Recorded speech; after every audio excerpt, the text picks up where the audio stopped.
কি করতেছিল না এটা এগিয়ে রাখতেই পারে এটা এই জরিপ এবং এমনি জরিপ এটা নিজেরা করেও এগিয়ে রাখতে পারে এই এগিয়ে কোনো দাম নাই দাম হবে 12 তারিখে রাতে এবং পরের দিন যখন রেজাল্টটা বের হবে তখন বলবে না কেন আমরা টিকিট চাই না আমরা জামাতের টিকিট চাই জান্নাতের মালিক কে আল্লাহ জান্নাতের মালিক আল্লাহ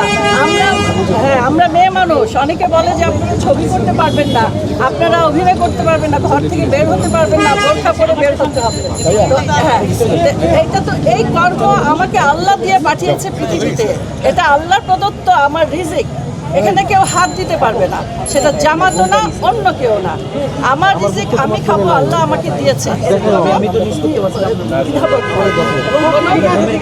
কিছু নেই কোনো খারাপের কিছু না ওকে